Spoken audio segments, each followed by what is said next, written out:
ಒಂದರ ಹಿಂದೊಂದು ಎಲಿವೇಶನ್ ಸೀನ್ಗಳು, ಕಿವಿಯನ್ನು ಮೆಚ್ಚಿಸುವ ಹಿನ್ನೆಲೆಯ ಸಂಗೀತ, ಹೀರೋನ ಸ್ಲೋ ಮೋಷನ್ ವಾಕ್, ಕೈಯಲ್ಲಿ ಬಂದೂಕು ಅಥವಾ ಕತ್ತಿ, ಭರ್ಜರಿ ಫೈಟಿಂಗ್ಗಳು, ಹೆಸರಿಗೊಬ್ಬ ಹೀರೋಯಿನ್, ಅತ್ಯಂತ ಹಿಂಸನಾತ್ಮಕ ಪ್ರವೃತ್ತಿಯ ಕೆಲ ವಿಲನ್ಗಳು.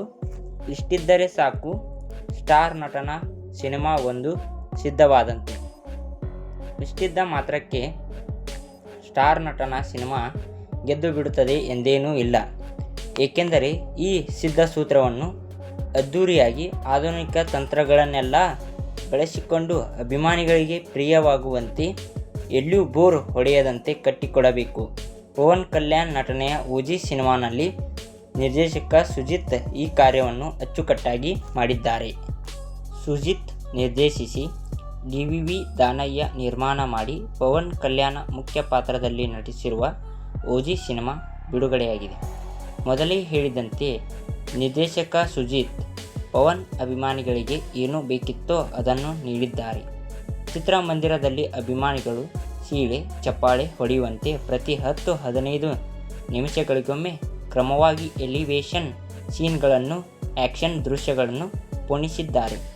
ಸಿನಿಮಾನಲ್ಲಿ ಪವನ್ ಪಾತ್ರ ಹಾರುವುದಿಲ್ಲ ಎಂಬುದನ್ನು ಬಿಟ್ಟರೆ ಬಹುತೇಕ ಸೂಪರ್ ಹೀರೋ ರೀತಿಯೇ ಪವನ್ ಅವರನ್ನು ತೋರಿಸಲಾಗಿದೆ. ಎದುರಾಳಿಗಳು ಹಾರಿಸುವ ಗುಂಡುಗಳನ್ನು ಕತ್ತಿ ಬೀಸಿಯೇ ತಡೆದು ಬಿಡುತ್ತಾರೆ.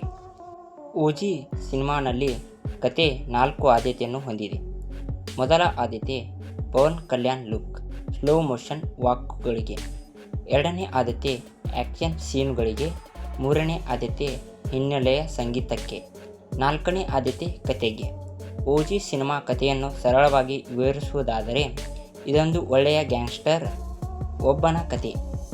ಸಭ್ಯ ಉದ್ಯಮಿಯೊಬ್ಬನ ಬಲಗೈ ಬಂಟ ಈತ. ಮುಂಬೈನಲ್ಲಿ ಈತನದೇ ಹವಾ. ಈತನ ಕತ್ತಿಗೆ ಸಾವಿರಾರು ದುರುಳರು ಬಲಿ ಆಗಿದ್ದಾರೆ. ಆದರೆ ತಾನು ಮಾಡಿದ ತಪ್ಪನ್ನು ತಲೆ ಮೇಲೆ ಹೊತ್ತುಕೊಂಡು ಆ ಸಭ್ಯ ಉದ್ಯಮಿ ಮುಂಬೈ ಬಿಟ್ಟು ಹೋಗುತ್ತಾನೆ. ಆದರೆ ಆ ಸಭ್ಯ ಉದ್ಯಮಿಗೆ ದುರುಳರಿಂದ ಸಂಕಷ್ಟ ಎದುರಾದಾಗ ಮತ್ತೆ ಮುಂಬೈಗೆ ಬರುತ್ತಾನೆ. ಮತ್ತೆ ದುಷ್ಟರ ಸಂಹಾರ ಮಾಡುತ್ತಾನೆ. ಅಂದ ಹಾಗೆ ಈ ಒಳ್ಳೆಯ ಗ್ಯಾಂಗ್ಸ್ಟರ್ಗೆ ಜಪಾನಿನ ಲಿಂಕು ಇದೆ. ಆ ಲಿಂಕು ಏನೆಂದು ಚಿತ್ರದಲ್ಲಿಯೇ ನೋಡಿ ತಿಳಿಯಬೇಕು. ಸಿನಿಮಾನಲ್ಲಿ ಪವನ್ ಕಲ್ಯಾಣ್ ಅವರದು ಗಂಭೀರ ಪಾತ್ರ. ಹೆಚ್ಚಿನ ಶ್ರಮ ತೆಗೆದುಕೊಳ್ಳದೆ ಪಾತ್ರವನ್ನು ನಿರ್ವಹಿಸಿದ್ದಾರೆ. ಪವನ್ ಕಲ್ಯಾಣ್ ಭಾಷಣಗಳು ತುಂಬ ಕಡಿಮೆ. ಮೊದಲಾರ್ಧದಲ್ಲಿ ಪವನ್ ಕಲ್ಯಾಣ್ ಎಷ್ಟು ಬಾರಿ ಡೈಲಾಗ್ ಹೇಳಿದ್ದಾರೆಂದು ಕೈ ಬೆರಳುಗಳಲ್ಲಿ ಎನಿಸಬಹುದು. ಕೆಲ ವರ್ಷಗಳ ಹಿಂದಿದ್ದ ಎನರ್ಜೆಟಿಕ್ ಪವನ್ ಕಲ್ಯಾಣ್ ಈ ಸಿನಿಮಾನಲ್ಲಿ ಮಿಸ್ಸಿಂಗ್ ಆಗಿದ್ದಾರೆ. ಗ್ಯಾಂಗ್ಸ್ಟರ್ ಪಾತ್ರಕ್ಕೆ ತಕ್ಕಂತೆ ಒಳ್ಳೆಯ ಸ್ವ್ಯಾಗ್ ತೋರಿಸಿದ್ದಾರೆ. ಆ್ಯಕ್ಷನ್ ಸೀನ್ಗಳಲ್ಲಂತೂ ಸಹ ಸಖತ್ತಾಗಿ ಮಿಂಚಿದ್ದಾರೆ. ಪವನ್ ಬಿಟ್ಟರೆ ಸಿನಿಮಾನಲ್ಲಿ ಹೆಚ್ಚು ಗಮನ ಸೆಳೆಯುವುದು ಇಮ್ರಾನ್ ಹಸ್ಮಿ. ಪವನ್ ಅವರಂತೆ ಒಳ್ಳೆಯ ಎಲಿವೇಶನ್ ಸೀನ್ಗಳನ್ನು, ಭರ್ಜರಿ ಆ್ಯಕ್ಷನ್, ಒಳ್ಳೆಯ ಹಿನ್ನೆಲೆಯ ಸಂಗೀತ. ಇಮ್ರಾನ್ ಅವರಿಗೂ ಇದು ಕಳ್ಳನ ಪಾತ್ರದಲ್ಲಿ ಇಮ್ರಾನ್ ಹಸ್ಮಿ ಸಖತ್ತಾಗಿ ಮಿಂಚಿದ್ದಾರೆ. ಪ್ರಕಾಶ್ ರೈ ಅವರು ಸಹ ತಮ್ಮ ಪಾತ್ರವನ್ನು ಶ್ರದ್ಧೆಯಿಂದ ನಿರ್ವಹಿಸಿದ್ದಾರೆ.